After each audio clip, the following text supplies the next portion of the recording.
अस्सलामुअलैकुम and welcome class. मैं हूं आपका टीचर सैयद बत। पढ़ रहे हैं सेकंड ईयर मैथमेटिक्स और आज स्टार्ट कर रहे हैं 2.4 को। क्लास 0 हम हमेशा ही बना लेते हैं, तो आज भी वही किया। जैसे 2.3 की क्लास 0 बना ली थी, वही काम यहाँ पे किया। 2.4 की भी क्लास 0 बना ली, जो थोड़ी सी बोरिंग लगेगी कुछ लोगों को, और कुछ लोग डायरेक्ट जंप करके क्वेश्चन करना चाहेंगे कैसे जल्दी से 2.4 के क्वेश्चन शुरू करवाएं। जो हमेशा होता है वही है कि कॉन्सेप्ट थोड़ा सा समझना जरूरी है। तो 2.4 की स्टेटमेंट को देखते हैं, फिर मैं बताता हूँ क्लास 0 क्यों रखी, और जब आप इस क्लास को सीख लोगे तो आपको ऑफ कोर्स बेटर फील होगा। Find dy by dx bye making suitable substitutions. ये सूटेबल सब्स्टिट्यूशन लिखा हो या बाय चेन रूल लिखा हो, ये दोनों चीजें एक ही हैं, यानी कि एक ही चीज के दो नाम है। ये दोनों चीजें क्या हैं, इसको थोड़ा ठीक से समझ लेते हैं ताकि जब हम क्वेश्चंस करें तो हमें अच्छे से समझ आए। एग्जाम्पल करेंगे उससे बहुत अच्छे से समझ आ जाएगी, डोंट वरी। मैं फिर से रिपीट कर देता हूँ, पेपर में वो दोनों बातें लिख सकता है। वो लिख सकता है फाइंड dy by dx, यानी कि डेरिवेटिव फाइंड करो बाय यूज करते हुए किसको, सूटेबल सब्स्टिट्यूशन या बाय चेन रूल। ये दोनों बातों का एक ही मतलब है। जैसे 2.1 में एब इनिशियो, बाय फर्स्ट प्रिंसिपल, याद होगा कि 3 नाम हमने पढ़े थे, तो वो तीनों नाम एक ही चीज के थे। वैसे यहाँ पे भी दो नाम, by making suitable substitution, by chain rule, दोनों बातें एक ही हैं। वो क्या है कि dy over dx फाइंड करना है with the help of some another variable.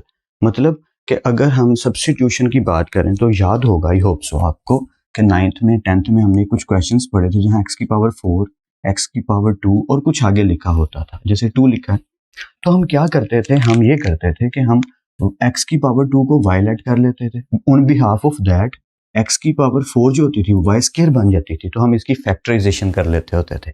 I hope so आपको ये क्वेश्चंस याद होंगे, ऐसे क्वेश्चन हमने कई दफा किए।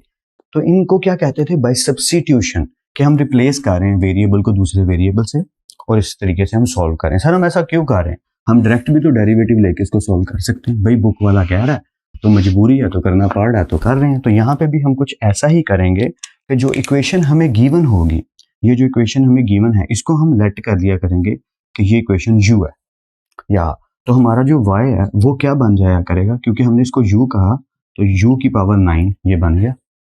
तो ये हमें करना कैसे होगा, तो मैं आपको थोड़ा सा एक्सप्लेन कर देता हूँ ताकि आपको समझने में आसानी हो। देखिए हमें फाइंड आउट क्या करना है, हमें फाइंड आउट करना है dy by dx, जो कि चेन रूल में कुछ लिखने का अंदाज ये है कि जो y है आपने उसको with respect to u find करना है, और जो u आपने लेट किया है उसको with respect to x find करना है। अब आप सोचेंगे सर अच्छा इसका ये मतलब है कि dy over du and du over dx ये मल्टीप्लाई हो रहे हैं, तो du से कट गया तो dy over dx बच गया, ये हम फाइंड कर रहे हैं।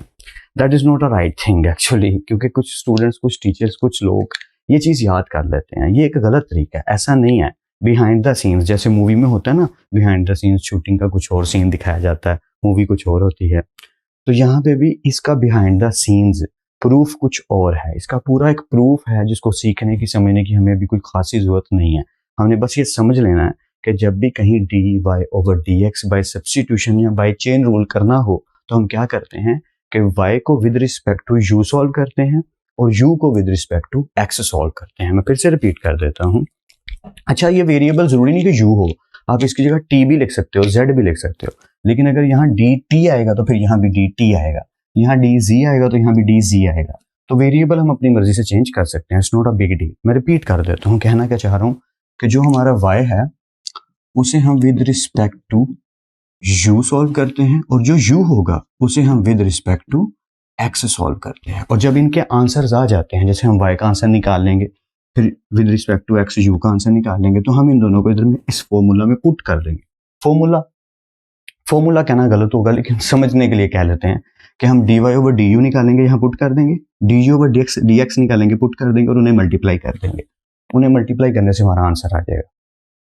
सुनने में सिंपल लग रहा है भी सिंपल, डोंट वरी, जल्दी से सॉल्व करते हैं तो हमें समझने में आसानी हो जाएगी। ओके, y मिला, differentiate with respect to u, of course, sorry x लिखने की आदत है ना, या so with respect to u। तो कैसे करेंगे, सिंपल है, dy over du, 9 u 9 minus 1 और du over सॉरी हाँ du और नीचे भी क्या आएगा du। सिंपल है, इसमें कुछ टफ या मुश्किल वाली बात है नहीं। तो ये चीज होगी 9u, 9 में से 1 की पावर क्या आ गई 8, और ये चीज du over du हो गई 1। तो फाइनल आंसर आया 9u 8 की पावर u की पावर 8 dy/du। लीजिए dy/du तो आ गया, ये चीज तो निकल आई। अब हमें क्या चाहिए, अब हमें du/dx चाहिए। क्या चाहिए, du/dx। तो हम u लिख लेते हैं। u हमारे पास क्या है, मैंने कहा था ये चीज u है, तो इसे लिख लो x की पावर 3 + 1। It's quite simple. अब इसे differentiate with respect to x करना है, क्योंकि हमें y का रिजल्ट चाहिए था dy/du, तो विद रिस्पेक्ट टू u किया। अब हमें u का आंसर चाहिए विद रिस्पेक्ट टू x, तो du/dx बनाएंगे। So now differentiate with respect to x, तो ये चीज हो जाएगी du/dx। अगर मैं इसके ऊपर चलें एक स्टेप लिख ही लेते हैं, du/dx x की पावर 3 + 1। तो इसका फाइनल आंसर क्या आएगा, पावर पहले, पावर में से कम और बगैर पावर के फंक्शन का डेरिवेटिव। 1 का डेरिवेटिव क्योंकि 0 हो जाएगा, लेकिन चलिए थोड़ी देर के लिए लिख लेते हैं। सो du/dx फाइनल आंसर आया 3x⁴ और dx/dx हो गया 1 + 0, तो ये फाइनल आंसर आ गया du/dx का। आपने कहा सर दोनों के आंसर तो निकल आए, dy/du और du/dx, तो अब करेंगे क्या इनको उस फॉर्मूला में पुट कर देंगे? तो हाँ, तो आप सही तो कह रहे हो, हम इसको फॉर्मूला में पुट कर देंगे। तो पुट करके देख लेते हैं। फॉर्मूला की डिमांड ये है कि dy/dx फाइंड करना है। dy/du क्या आया, dy/du आया 9u की पावर क्या है 8, यही चीज आई है, ठीक है, मल्टीप्लाई का सिंबल ये वाला। और du/dx जो कि क्या आया 3x², ये लिख दिया 3x²। अभी तक बात बन नहीं रही क्योंकि u है, पर हमें तो dy/dx चाहिए। डोंट वरी, अभी बन जाएगी, कोई बड़ी बात नहीं। मल्टीप्लाई करेंगे तो 9 3 27, x की पावर 2 और इधर आ गया u की power 8। No problem at all, it's quite simple. ये आ गया 27 x², u की पावर है 8, ऐसे ही है ना, तो u की वैल्यू पुट कर दो। यहाँ u किसके इक्वल ऐड किया था, x की पावर 3 + 1, तो बस u की पावर पुट कर दो, x की पावर 3 + 1। सर आपने तो घुमा के रख दिया, कुछ समझ नहीं आया। नो, मैंने बिल्कुल नहीं घुमाया और ये बिल्कुल मुश्किल नहीं है, सिर्फ ये है कि आपने फर्स्ट टाइम देखा है। तो मैं रफ सा लिख रहा हूँ, तो राइटिंग के लिए माजरत, बस ऐसे ही लिख दिया, ये फाइनल आंसर आ गया, बस ऐसे ही करना था।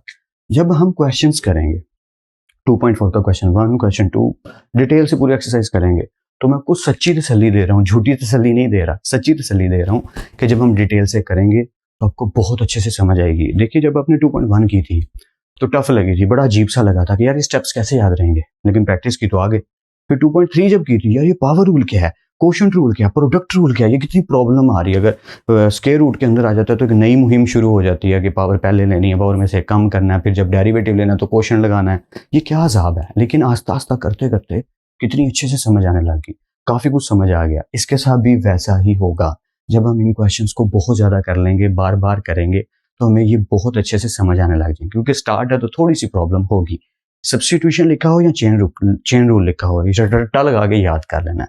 dy/dx = dy/du multiply du/dx। जो भी क्वेश्चन दी होगी हम उसको पावर के बिना वाली वैल्यू को u लेट कर लिया करेंगे। उस du/u लेट किया ना, तो y वाली वैल्यू को इस तरीके से लिखेंगे कि y = इक्वेशन u की वैल्यू 9, यानी कि u की पावर 9, u की वैल्यू बोल रहा हूँ, सॉरी, u की पावर 9। तो dy/du निकालेंगे और du/dx निकालेंगे और उसमें पुट कर देंगे अपनी स्टेटमेंट में। वहां क्या होगा, मल्टीप्लिकेशन होगी और हमारा रिजल्ट निकल आएगा और फाइनली u की वैल्यू पुट कर देंगे। आई होप सो कि थोड़ा बहुत आइडिया जरूर हो गया। मैं सजेस्ट करूंगा लिखो, नोट करो, प्रैक्टिस करो बहुत ज्यादा, 2-3 बार इसकी प्रैक्टिस करो, फिर जब हम क्वेश्चन करेंगे तो और अच्छे से समझ आएगी। फिर मिलते हैं नेक्स्ट लेक्चर में, तब तक अपना और अपने घर वालों का बहुत ख्याल रखिएगा। खुदा आप सबको बेहद खुश रखे और बहुत कामयाब करे। मैं कहने लगा था कि आप लोग प्रैक्टिस जरूर कीजिएगा, प्रैक्टिस के बिना ये चीज़ किसी काम में नहीं आएगी। गुड लक क्लास, अल्लाह हाफिज़।